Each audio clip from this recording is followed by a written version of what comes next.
Hello दोस्तों, welcome to my channel. Chapter की starting में देखते हैं। लॉयड एरिया के पास आता है और उसे बोलता है, क्या तुम सोचती हो कि तुम कोई फ्लावर हो जिसे बारिश नहीं भिगा सकती? एरिया उसे बोलती है, लेकिन मैं क्या करती, अचानक बारिश हो गई। लॉयड बोलता है, तुम बच तो सकती थी ना।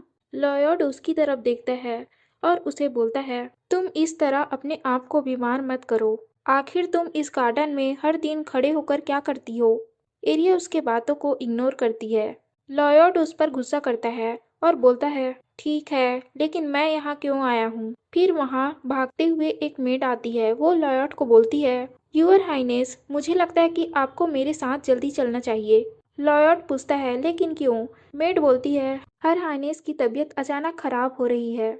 डॉक्टर ने कहा है कि वो ज्यादा दिनों तक बच नहीं सकती। एरिया उनकी बातों को सुन रही होती है और सोचती है, मुझे नहीं लगा था कि इतना जल्दी टाइम आ जाएगा, लेकिन अब मेरे पास कोई विकल्प नहीं है। मुझे उस जादूगर से अपने कोर को खोलने के लिए बोलना ही होगा। फिर एरिया वहां से जाने लगती है। लॉयड उसका हाथ पकड़ता है और बोलता है, तुम कहाँ जा रही हो? मैं तुम्हें इस महल में रहने की परमिशन देता हूँ, लेकिन मुझे कमजोर बच्चे पसंद नहीं जो अपने आप को खतरे में डालते हैं। ठीक है, मुझे बताओ कि तुम्हें क्या चाहिए। वह जितना भी कीमती क्यों न हो और उसमें जितना भी समय लगे, मैं उसे तुम्हारे लिए लाऊंगा। एरिया सोचती है, मेरे पास इसके लिए टाइम नहीं है। एरिया लॉयड को बोलती है, तुम मुझे जाने दो। लॉयड उसे अम्ब्रेला देते हुए बोलता है, ठीक है, तुम जाओ। लॉयड वहां से चला जाता है। फिर एरिया अपने रूम में आती है। फिर हम हेडमेट को देखते हैं। वह खिड़की के पास खड़े होकर बाहर देख रही होती है और सोचती है, इतनी बारिश क्यों हो रही है और इतने बुरे समय में। वो एरिया को बोलती है, मिस आप जल्दी सो जाइए। एरिया बेड में लेटे हुए सोच रही होती है, मैंने दोबारा जन्म लिया, यह एक चमत्कार था जो भाग्य और प्रकृति से परे था। लगता है यह सचमुच मेरा आखिरी मौका है। मुझे उसे किसी भी तरह से बचाना होगा। चूंकि मुझे यह मौका मिला है, इसलिए मुझे कुछ चमत्कार करना ही पड़ेगा। एरिया चुपचाप महल से निकल रही होती है, लेकिन डॉग उसे देख लेता है। वह डॉग को बोलती है, इतना शोर मत करो, सब जग जाएंगे। फिर वह जादूगर के टावर में जाती है। जादूगर उसे देखकर बोलता है, तुम इस समय यहाँ क्या कर रही हो? एरिया बोलती है, मुझे हर हाइनेस को बचाना ही होगा, सिर्फ मैं ही यह कर सकती हूँ। कृपया मेरी मदद करो मेरे कोर को खोलने में। जादूगर बोलता है, तुम ऐसा नहीं कर सकती। आज हर हाइनेस का मरना तय है। यह एक भाग्य है जिसे कोई नहीं बदल सकता। अगर तुम इसके खिलाफ जाती हो, इसका मतलब कि तुम गॉड के रूल के खिलाफ जा रही हो। जादूगर उसकी तरफ देखता है और सोचता है, आखिर मैं क्या करूं? उसकी आंखों को देखकर ऐसा लगता है कि वह चाहती है कि लोग उस पर विश्वास करें। शायद मैं यह देखकर निश्चित रूप से पागल हो जाऊंगा। जादूगर एरिया से बोलता है, तुम समझी नहीं। अगर तुम जबरदस्ती अपना कोर खोलने की कोशिश करोगी तो तुम मर जाओगी, लेकिन अगर मैं उसे कुछ समय तक खोल सकूं, दूसरे शब्दों में कहे कि मैं तुम्हारे लिए एक नकली रास्ता खोलूंगा। एरिया उसकी तरफ देखकर सोचती है, मुझे लगा था कि वह मना कर देगा। जादूगर उसे बोलता है, मैं तुम्हें पहले से बता देता हूँ, जब कोई व्यक्ति किसी दूसरे की एनर्जी को अब्सॉर्ब करता है जो जन्म से उसकी एनर्जी नहीं होती, तो इससे उसके शरीर पर बहुत ज्यादा दुष्प्रभाव पड़ते हैं। एरिया उसके बारे में कुछ नहीं बोलती। जादूगर उसे देखकर हैरान हो जाता है। जादूगर उसे बोलता है, कृपया तुम जीवित लौटना, नहीं तो वो लोग मुझे मार देंगे। एरिया बोलती है, ठीक है। जादूगर अपनी पावर से एरिया के कोर को खोल देता है और उसे बोलता है, मैं बस यही कर सकता था। एरिया सोचती है, क्या बस इतना ही था? फिर जादूगर उसे ड्यूकनेस के रूम के बाहर टेलीपोर्ट कर देता है। एरिया ड्यूकनेस के रूम के अंदर जाती है। वो सोचती है, यहाँ बस तो कोई नहीं है, ना ही लॉयड है, ना ही ड्यूक है। ड्यूकनेस एरिया की आवाज़ सुनकर उसे बोलती है, मैंने कहा था कि कोई भी इस रूम में मत आए। एरिया सोचती है, उनकी आवाज़ ऐसी लग रही है जैसे वह मौत के काफ़ी करीब है। ड्यूकनेस एरिया को बोलती है, यहाँ से दफा हो जाओ। एरिया सोचती है, अब जब मैं इसके बारे में सोच रही हूँ तो मुझे लगता है कि ड्यूकनेस की हालत जब गंभीर हो जाती है तो वह अपने रूम में किसी को आने नहीं देती, और इस हालत में उसके हस्बैंड और उसका बेटा भी इसमें कुछ नहीं कर पाता। लेकिन वह किसी को अपने पास आने क्यों नहीं देती? क्या इसलिए क्योंकि उन्हें लगता है कि उनकी बीमारी कभी ठीक नहीं हो पाएगी? ड्यूकनेस एरिया को फिर बोलती है, मैंने कहा कि तुम यहाँ से चले जाओ। फिर ड्यूकनेस एरिया की तरफ देखती है। वह सोचती है क्या वह एक बच्ची है? वह एरिया को बोलती है, मैंने कहा था कि कोई भी मेरे पास मत आए, तो तुम क्यों आई हो? एरिया उसकी तरफ देखकर सोचती है, उसका शरीर इतना पतला जैसे एक कोई लकड़ी हो। मुझे नहीं पता कि वह इस बीमारी के होने से पहले कैसी थी, लेकिन मुझे नहीं लगता कि उस समय वह इतनी कमजोर थी। फिर एरिया वहाँ उपचार वाला गाना गाने लगती है। ड्यूकनेस को ऐसा लगने लगता है मानो अभी भी उसके अंदर जीने की उम्मीद हो। ड्यूकनेस अपनी आंखें खोलती है और अपने बेड से उठती है और सोचती है, लगता है मैं अभी भी जिंदा हूँ। फिर वह एरिया की तरफ देखती है। ड्यूकनेस एरिया को बोलती है, तो तुम ही वह वसंत की परी हो। एरिया सोचती है क्या उसने मुझे देख लिया? फिर उस गाने की वजह से उसके मुंह से खून निकलने लगता है। वो सोचती है, लगता है मेरे शरीर के इंटरनल ऑर्गन खराब होने लगे हैं। मुझे नहीं पता था कि इस कोर खोलने से इतना दर्द होता है, लेकिन इसकी भरपाई तो करनी ही होगी। फिर एरिया लास्ट बार ड्यूकनेस को देखकर वहां से टेलीपोर्ट होकर महल के बाहर पहुंच जाती है। वो सोचती है क्या मैं महल के बाहर आ गई? फिर लॉयड उसे महल की बालकनी से बोलता है, तुम फिर से बारिश में भीग रही हो। एरिया सोचती है क्या उसने मुझे टेलीपोर्ट होते देख लिया होगा?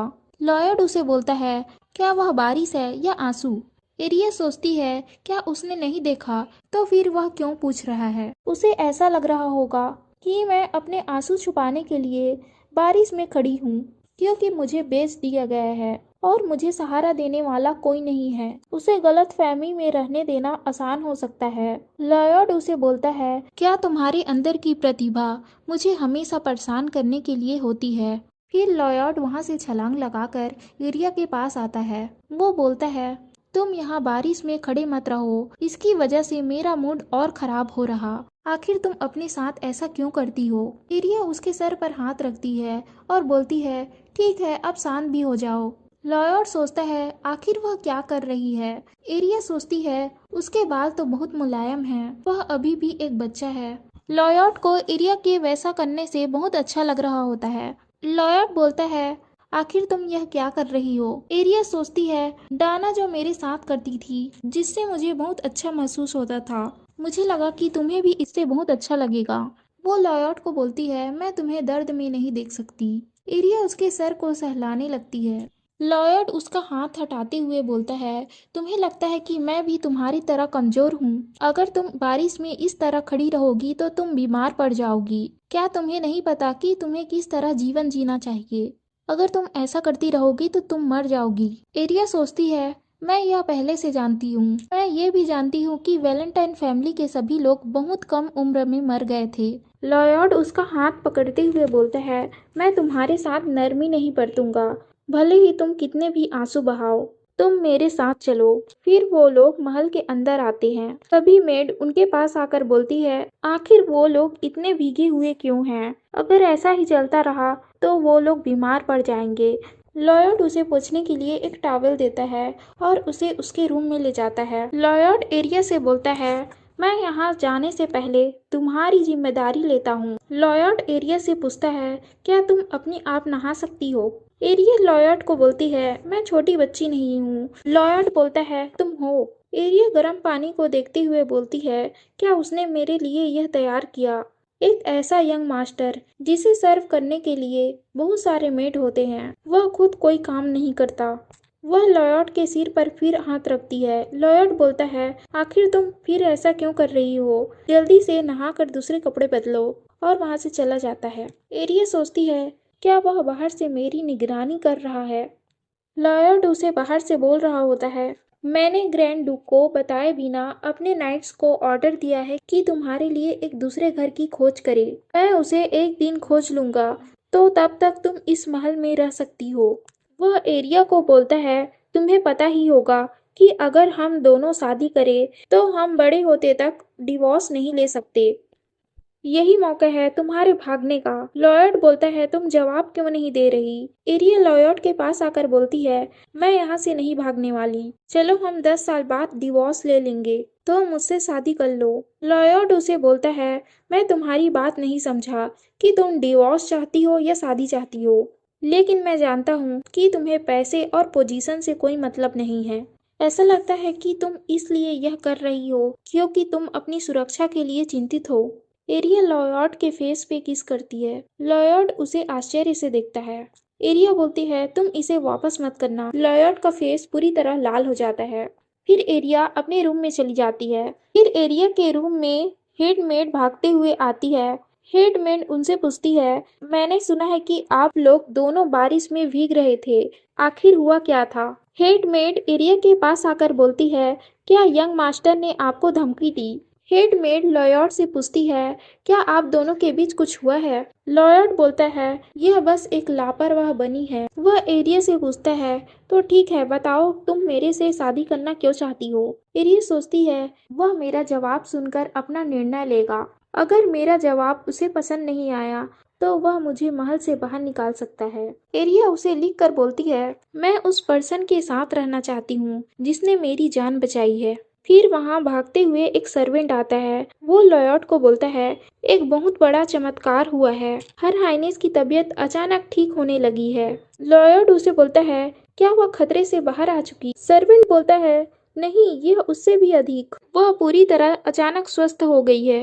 लॉयड बोलता है ये क्या बकवास कर रहे हो। सर्वेंट बोलता है इतने लंबे समय से उनकी हालत बहुत खराब थी, लेकिन अचानक उनकी हालत पे सुधार आ गया। लॉयड बोलता है ठीक है मुझे उनके पास ले चलो।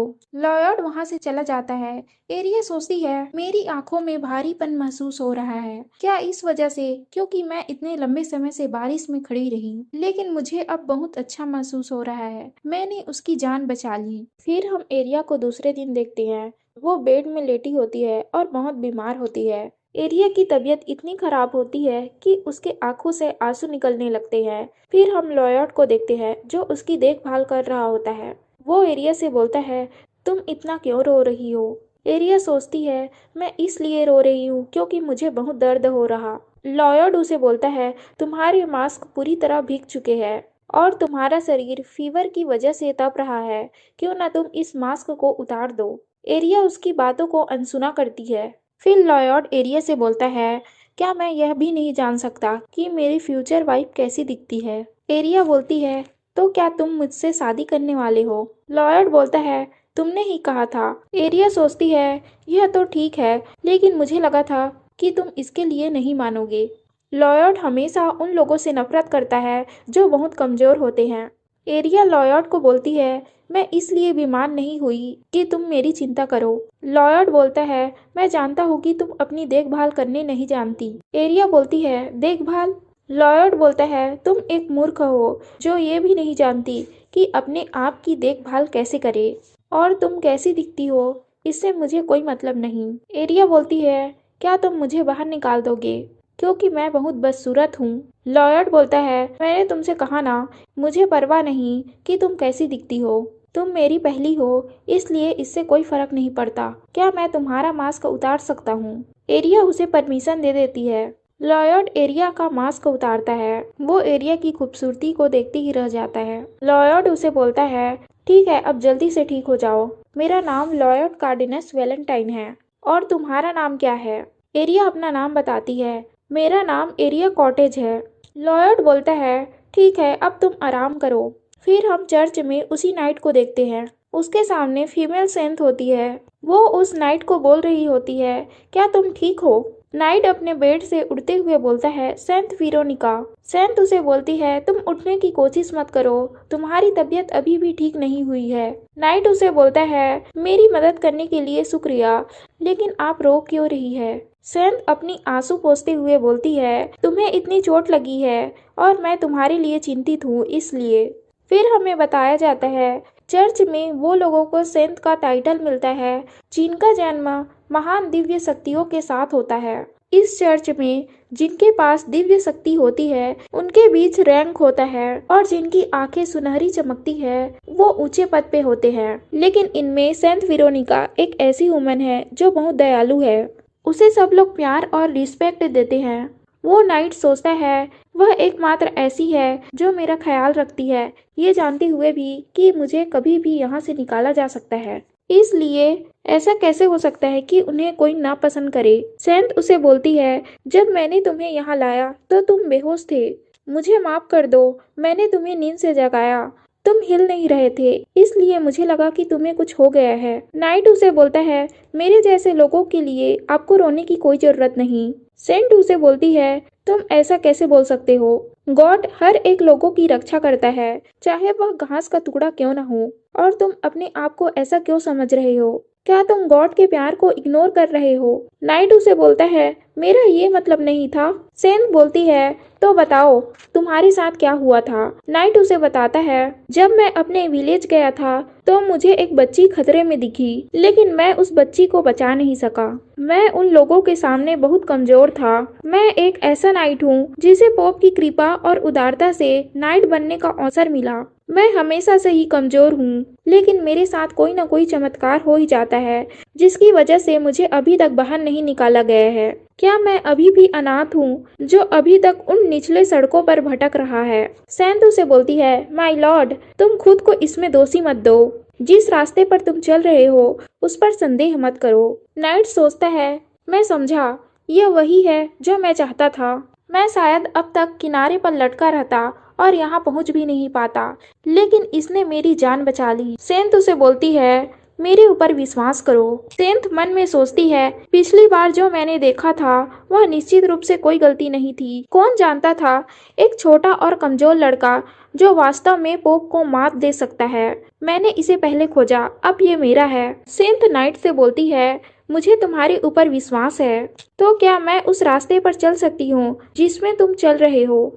नाइट उसे बोलता है, आपने मुझे देखा और मेरी मदद की। यदि आप मेरे साथ आना चाहो तो मैं इसके लिए तैयार हूँ, भले ही इसके लिए मुझे अपनी जान क्यों न देनी पड़े। सेन बोलती है, अरे मैं तो भूल ही गई थी कि तुम्हें ठीक करना है। वो अपनी पावर से नाइट को ठीक कर देती है और बोलती है, तुम अब आराम करो, मैं यहाँ से चलती हूँ। फिर वह सेंट अपने रूम में आती है। वो एरिया के उसी पेपर को देखती है जिसमें एरिया ने उस नाइट के लिए मैसेज लिखा होता है। सेंट उसे फाड़ देती है और बोलती है, लगता है गॉड भी मेरी मदद कर रहा है। फिर हम वैलेंटाइन महल में एरिया को देखते हैं जो अपने बेड पर होती है।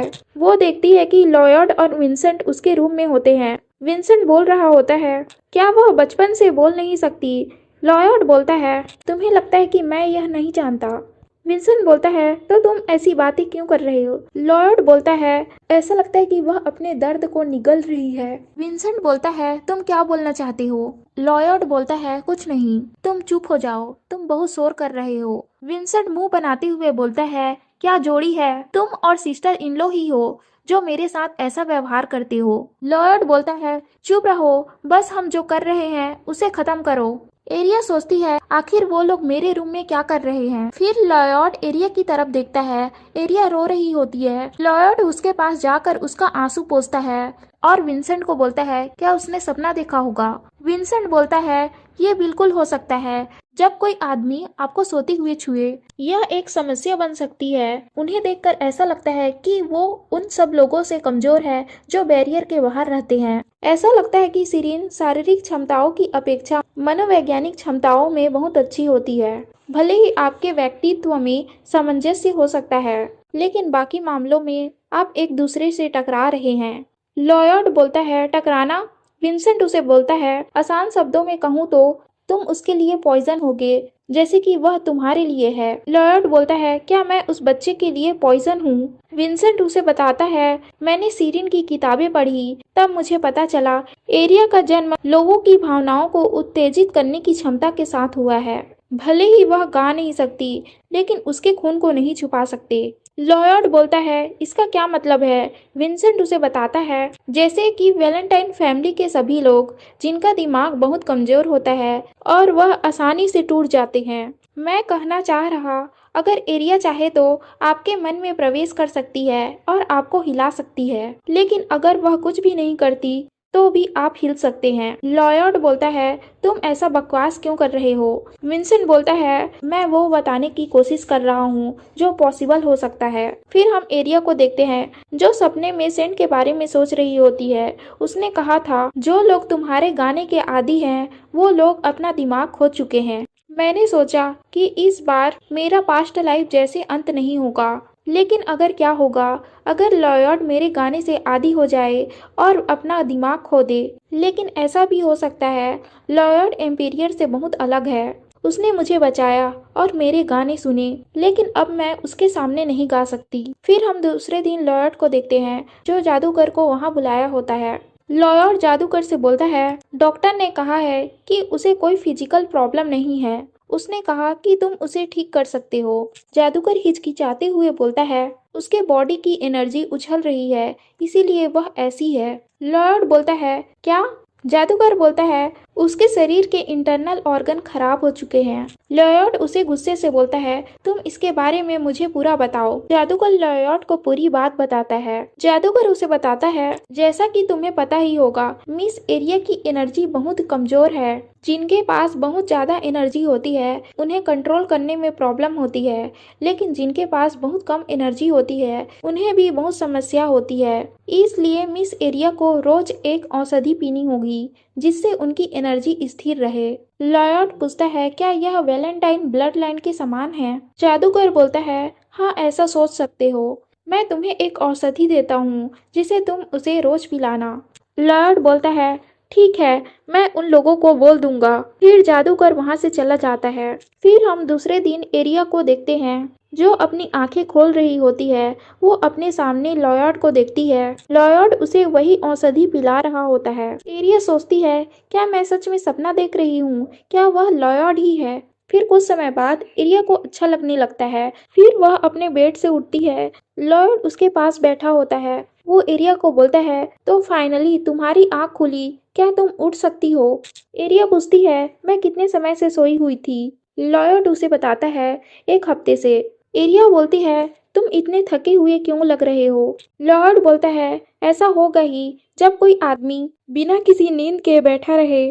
फिर वहाँ हेडमेड एरिया के लिए खाना लाती है। वह एरिया को बिन मास्क के देखकर हैरान हो जाती है। वो एरिया से बोलती है, मैंने ऐसी परी कभी नहीं देखी। तुम हमेशा सोने के समय मास्क लगाती थी, इसलिए मैं तुम्हें देख नहीं पाई। वो उसके फोरहेड पर किस करती है और बोलती है, मुझे पता ही नहीं था कि तुम एक परी हो। लॉयड हेडमेड को बोलता है, उसने एक अजीब आदत विकसित कर ली है क्योंकि आप उसे इस तरह बिना संकोच के छूते हैं। हेडमेड बोलती है, क्या आदत? लॉयड एरिया को बोलता है, क्या तुमने मेरी बात सुनी? एरिया ना में जवाब देती है। लॉयड बोलता है, लेकिन मुझे लगा कि तुमने सुना है। लगता है तुम्हारे सुनने की स्किल भी एक बनी जैसी है। एरिया उसे लिख कर बताती है, क्या फ्लावर बहुत सुंदर नहीं होते? लॉयड बोलता है, बस तुम अपना खाना ठीक से खाओ। वह एरिया को खाना खिलाने लगता है। लॉयड एरिया से बोलता है, अपना मुंह खोलो। हेडमेड बोलती है, यंग मास्टर, कृपया उससे और नरमी से पेश आए। एरिया उसे देखकर स्माइल करती है। लॉयड पूछता है, तुम स्माइल क्यों कर रही हो? वह उसके हाथों से वह सूप पीती है। एरिया उसे बोलती है, तुम बहुत नरम दिल के हो। फिर हम कुछ दिनों के बाद का सीन देखते हैं। एरिया पूरी तरह ठीक हो जाती है। एरिया मेड से पूछती है, क्या मुझे लॉयड को कोई गिफ्ट देना चाहिए? मेड बोलती है, हाँ, आप उसे फ्लावर दे सकते हैं। एरिया पूछती है, कैसा टाइप का फ्लावर? मेड बोलती है, जैसा कि हर हाइनेस को पसंद है। फिर एरिया चेरी ब्लॉम ट्री के पास आती है। वह अपने हाथों से फ्लावर तोड़ने लगती है, लेकिन वह बहुत ऊंचा होता है, इसलिए उसका हाथ वहां तक नहीं पहुंचता है। फिर वहां लॉयड आता है। वह उसे फूल तोड़ कर देता है। वह एरिया को बोलता है, मदर के पास यह फ्लावर ले जाना, यह सबसे अच्छा तरीका होगा कि उन्हें बताने का कि यह चेरी ब्लॉसम फूल खिल चुके हैं। एरिया उसे बोलती है, क्या वह फूल सुंदर नहीं है? लॉयड उसे बोलता है, इन सुंदर फूलों में क्या रखा है? एरिया उसके कानों में एक फूल लगा देती है। एरिया उसे बोलती है, तुम्हारे कानों में कुछ है। लॉयड उसे बोलता है, क्या? फिर वहाँ एक नाइट आता है जो लॉयड को देखकर हंस रहा होता है। एरिया सोचती है, मैंने उसे लॉयड के साथ देखा है। वो लॉयड का नाइट है जो उसकी सुरक्षा के लिए उसके साथ रहता है। लॉयड उसे गुस्से से बोलता है, क्या तुम मुझे देखकर हंस रहे हो? वो नाइट एरिया के पास जाता है और उसे बोलता है, मुझे बचाओ। लॉयड नाइट को बोलता है, तुम्हारी निगाहें परेशान करने वाली है, अब तुम यहाँ से मुड़ो। नाइट बोलता है, मैं क्षमा चाहता हूँ लेकिन मैं नहीं मुड़ सकता, मुझे आपकी रक्षा करनी है। लॉयड एरिया को लेकर वहाँ से चला जाता है। एरिया लॉयड को देखकर सोचती है, आखिर वह इतने गुस्से में क्यों है। एरिया उसका हाथ पकड़ती है और उसे बोलती है, शांत हो जाओ। लॉयड बोलता है, तुम मेरे साथ चलो, नहीं तो तुम यहाँ रहने पर बीमार पड़ जाओगी। एरिया बोलते हैं, ठीक है, मैं तुम्हारे साथ चलती हूँ। फिर वो लोग ड्यूकनेस के रूम के बाहर आते हैं। एरिया उसे देखकर हंस रही होती है। लॉर्ड बोलता है, तुम मुझे देखकर हंस क्यों रही हो। एरिया सोचती है, क्या उसे पता नहीं कि मैंने उसके साथ क्या किया है। फिर वो लोग ड्यूकनेस के रूम में जाते हैं। वहाँ लॉयड अपनी मदर को पूछता है, मदर आपकी तबीयत कैसी है। ड्यूकनेस बोलती है, मुझे अब ठीक लग रहा। एरिया सोचती है, मैंने सुना है कि वह बहुत अच्छा तलवारबाजी जानती है, मैं चाहती हूँ कि वह जल्दी से ठीक हो जाए ताकि मैं उनकी तलवारबाजी देखूं। ड्यूकनेस लॉर्ड को बोलती है, क्या तुम मुझे चेक करना चाहते हो कि मैं अभी तक ठीक हुई या नहीं। लॉर्ड बोलता है, ऐसी बात नहीं है। ड्यूकनेस उसे देखकर बोलती है, तुमने अपना सारा समय ट्रेनिंग और लेसन में बिताया होगा, लेकिन ऐसा लगता है कि मेरे बोरिंग बेटे को अब यह पता है कि वसंत आ गया है, नहीं तो वह अपना पूरा समय पढ़ाई में बिताता था। मैं मानती हूँ किसी का पहला प्यार वसंत से भी अधिक ग्रीष्म ऋतु जैसे होता है। लॉर्ड बोलता है, आपका क्या मतलब। ड्यूकनेस उसके कानों से वह फूल लेती है और बोलती है, जो तुमने यह फूल लगाया है। लॉर्ड उसे देखकर एरिया को बोलता है, क्या तुमने मेरे साथ ऐसा किया, इसलिए अब मुझे पता चला कि वह नाइट मेरे ऊपर क्यों हंस रहा था। फिर हम दूसरे दिन लॉयड और ड्यूक को देखते हैं। वो दोनों एक दूसरे को घूर रहे होते हैं। एरिया उनके बीच यह सोच रही होती है, आखिर यह क्या चल रहा है। ड्यूक लॉयड को बोलता है, तुम पहले इस बच्ची को मारना चाहते थे क्योंकि तुम्हें लगता था कि वह एक जासूस है, लेकिन अब तुम इससे शादी करना चाहते हो। तुम्हें लगता है कि मैं इसे मान लूंगा। मैं तुम्हें अपनी बेटी नहीं देने वाला। सर्वेंट सोचता है, आपकी तो बेटी है ही नहीं, आपके बस तो बेटे हैं। लॉर्ड उसे बोलता है, वह कौन है जिसने मेरी शादी के साथी के रूप में उसे इस महल में लाया है। तुमने पहले उसे डॉग के सामने फेंकने की कोशिश की, अब तुम उसके लिए अम्यूजमेंट पार्क बना रहे हो। आपको लगता है कि मैं आपकी परमिशन चाहता हूँ। फिर ड्यूकनेस उन दोनों को बोलती है, चुप रहो, तुम दोनों पहले उस बच्चे को मारना चाहते थे, अब तुम अपना दिमाग खो चुके हो। मुझे इस पर विश्वास नहीं होता। जब मैं मौत के करीब थी तो तुम दोनों ऐसा कर रहे थे। वह एरिया को अपने पास बुलाती है और उसे अपनी गोद में लेकर बोलती है, यह बच्ची कितनी मासूम है, क्या तुम लोगों ने इसे चोट पहुंचाने की कोशिश की। ड्यूकनेस एरिया की तरफ देखकर बोलती है, क्या होता अगर उसे चोट पहुंच जाती। वह उसके गले को देखती है जिसमें तलवार का निशान होता है। वह उन लोगों को गुस्से से बोलने वाली होती है, लेकिन एरिया उसे रोक लेती है और बोलती है, मैं अब ठीक हूँ। ड्यूकनेस उसे बोलती है, तुम मत बोलो कि तुम ठीक हो, तुम उन दोनों नासमझ लड़कों से जीवन भर नफरत कर सकती हो। सर्वेंट सोचता है, मैडम से जैसी उम्मीद थी, वह वैलेंटाइन में एकमात्र समझदार व्यक्ति है। ड्यूकनेस बोलती है, मैं जैसा सुन रही हूँ ऐसा लगता है कि यह घटना बहुत पहले हो चुकी है। इसका मतलब यह नहीं है कि मैं इसे अनदेखा करूँ। वो एरिया को बोलती है, अगर लोग तुमसे माफी मांगे तो भी उन लोगों को माफ मत करना। तुम ठीक नहीं हो, बस तुम्हें पता ही नहीं कि तुम्हें चोट लगी है। एरिया अपने पास्ट को सोचती है, फिर वह रोने लगती है। वह सोचती है, मुझे अब लग रहा कि मुझे चोट लगी है। सब लोग उसे हैरानी से देखते हैं। फिर ड्यूकनेस बोलती है, तुम दोनों यहाँ से निकल जाओ। फिर ड्यूक और लॉयड उस रूम से बाहर निकल जाते हैं। अगली बार जब तुम उनसे मिलोगी तब उन्हें माफ मत करना और उनके बारे में बुरे बातें बोलना। मैंने लॉयड को बहुत मजबूत पैदा किया है, इसलिए वह इसे झेल सकता है। एरिया सोचती है, क्या मैं उन्हें गाली दे सकती हूँ। ड्यूकनेस बोलती है, तुम जितनी भी बुरी बातें उनके बारे में बोलो, लेकिन तुम मेरे लिए उनकी अपेक्षा बहुत अच्छी रहोगी। ड्यूकनेस एरिया के आंसू पोंछते हुए बोलती है, जैसा तुम्हारा मन करे तुम वैसा करो। तुम्हें मेरे सामने अच्छा बनने की कोशिश करने की कोई जरूरत नहीं।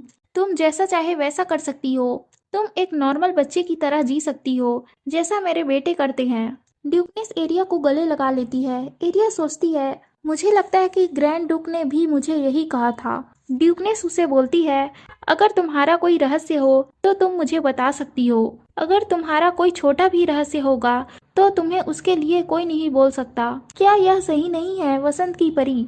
एरिया सोचती है, क्या उन्हें पहले से पता था। फिर हम दरवाजे के बाहर ड्यूक और लॉयड को देखते हैं। वो लोग सोच रहे होते हैं। हम दोनों को बाहर निकाल दिया गया। लॉयड गुस्से से बोलता है, मैं यहाँ से चलता हूँ।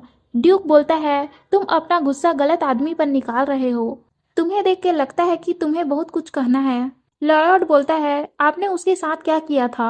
ड्यूक बोलता है, मैंने बस उसे एडवाइस दी थी। लॉयड बोलता है, एडवाइस? ड्यूक बोलता है, मैंने उसे कहा था कुछ भी हो जाए मैं उसके साथ रहूंगा। तब उसने अपना खाना खाया। लॉयड बोलता है, आप कहना चाहते हैं कि वह तब तक खाना नहीं खा पा रही थी? ड्यूक बोलता है, हाँ, वो बस सूप पी रही थी और उसे उल्टी कर दे रही थी। लॉयड सोचता है, मैंने सोचा था कि वह इस महल से निकल जाएगी। जब वह इस महल में पहली बार आई तब फादर ही थे जिसने उसे काउंट से बचाया था। फिर उस काउंट ने ड्यूक से बचने के लिए एरिया की शादी मेरे साथ करने की सोची। ड्यूक लॉयड से बोलता है, मैं भी तुम्हें एक बात कहना चाहता हूँ। जब से वह बच्चा यहाँ आया है तब से सब कुछ ठीक होने लगा है। मानो वह हमें दिखाना चाहती है कि अभी भी आशा बची हुई है। मुझे लगता है कि तुम्हें भी इससे संदेह हुआ होगा। तुम उसे अपने पास रखना चाहते हो क्योंकि तुम्हें लगता है कि उसने ही यह सब कुछ किया है। लॉयड उसे बोलता है, क्या तुमने उस पर पैसा लौटाने के लिए दबाव डाला? मुझे कोई फर्क नहीं पड़ता कि यह उसका काम है या नहीं। मैं बस उसकी रक्षा करना चाहता हूँ। मैंने उसका यूज करने के बारे में कभी नहीं सोचा और आप भी उसे कभी भी यूज करने के बारे में मत सोचना। अगर आपने ऐसा किया तो मैं ड्यूक की पोजीशन को जल्दी ही ले लूंगा। लॉयड ड्यूक पर चिल्लाते हुए बोलता है, एरिया को बस टच करो और देखो मैं क्या करता हूँ। फिर लॉयड वहां से जाने लगता है। ड्यूक बोलता है, क्या उसे गलत फहमी हुई है क्योंकि वह अभी भी बच्चा है? सर्वेंट बोलता है, ऐसा इसलिए क्योंकि वह अभी भी अनाड़ी है और आप ही थे जिसने उसके सामने ऐसी बात कही जिससे उसे गलत फहमी हो गई। ड्यूक बोलता है, मुझे नहीं लगा था कि वह इस पे गुस्सा होगा, लेकिन वह बहुत प्यारा लग रहा था। सर्वेंट बोलता है, अगर ऐसा सोचते रहे तो वह सचमुच आपकी हत्या कर देगा। ड्यूक बोलता है, मैं सोच रहा था कि उस बच्चे के पास ऐसी चाबी हो जिसे मैं गार्जिया में ढूंढ रहा हूँ। सर्वेंट बोलता है, आप क्या सोच रहे हैं? ड्यूक बोलता है, ज्यादा तो नहीं, बस ये सोच रहा कि मैं अपनी बेटी को उसे दे रहा हूँ। सर्वेंट सोचता है, आपकी बेटी कब से हो गई? इसी के साथ चैप्टर एंड होता है। ऐसी ही नई वीडियो देखने के लिए चैनल को सब्सक्राइब कीजिए। Thank you for watching.